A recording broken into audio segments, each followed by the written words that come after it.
Il me reste une petite poignée d'astuces à répandre sur internet. On a vu ensemble comment se fabriquer son petit sèche-linge maison pour optimiser l'espace. Et dans l'onglet vidéo, vous retrouverez quelques bons plans, des astuces, des idées d'aménagement.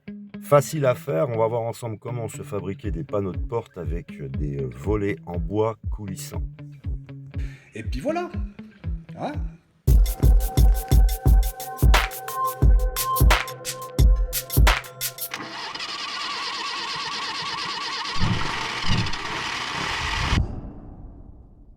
On va regarder ensemble quelques détails au niveau des portes avant de travailler sur un petit schéma que je vais proposer.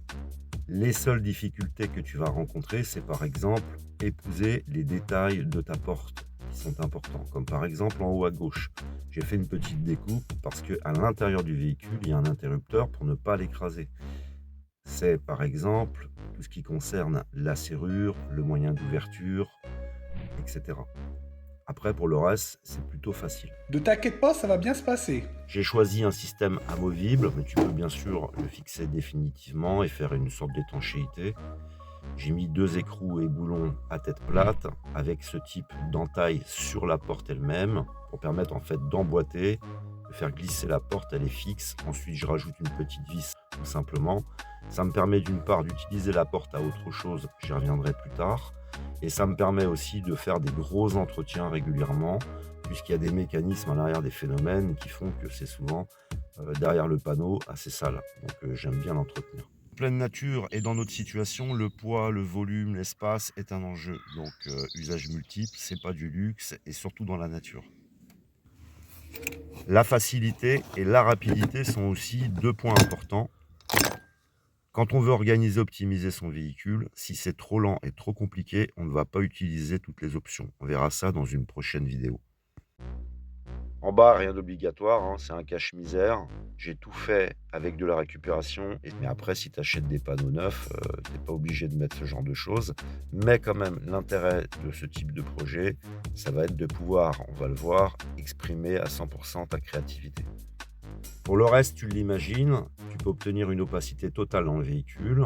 Au niveau sécurité, si tu casses une vitre, bah, ça va rendre l'accès très compliqué. C'est un très bon isolant et surtout, c'est ce que je retiens le plus, c'est vraiment l'atmosphère que tu peux avoir quand tu es à l'intérieur. C'est vraiment cette sensation d'être dans une cabane, dans un intérieur de bateau. Sur mes vitres arrière, j'ai des films occultants, c'est-à-dire je te vois, toi tu me vois pas, c'est toi que tu vois. Mais tu vas pouvoir rajouter, par exemple, des rideaux pour laisser passer la lumière et protéger ton intimité ou d'autres systèmes, hein, des stores et j'en passe. Ça veut dire que tu vas vraiment pouvoir personnaliser ton projet. Pour le petit mousqueton en haut à droite, on a un autre qui est caché en bas à droite. Je te renvoie à cette vidéo pour pouvoir sécuriser ta porte arrière en la laissant ouverte. On passe à la partie pratique. On va bien sûr commencer dans un angle de la planche. Là, je l'ai mis au milieu pour se comprendre et pour une meilleure visibilité. Tu découpes 2 panneaux de porte identiques. Tu vas ajouter sur l'un des panneaux qui sera en façade, celui en façade, une fente pour pouvoir laisser monter et descendre en fait ta petite poignée qui va être fixée à ce panneau tout à droite qui lui va servir de volet. J'ai mis en gris des trous. Ces trous concernent bien sûr mon véhicule. Il faudra que tu t'adaptes en fonction d'une poignée qui est démontable que tu peux remettre sur ton panneau ou d'un trou qu'il va falloir faire pour laisser l'accès à la poignée. C'est là que les choses se compliquent en fonction des véhicules. La seule façon d'éliminer le problème avec les poignées, c'est de réduire la taille de la fenêtre. J'ai donc été obligé de m'adapter parce que je voulais une grande fenêtre. Sur le volet à droite, j'ai été obligé de faire 2 trous, un trou pour la position ouverte, un trou pour la position fermée. Le plus petit des trous est lui pour boulonner la poignée. Au volet à droite, vous voyez que la forme elle est très arrondie.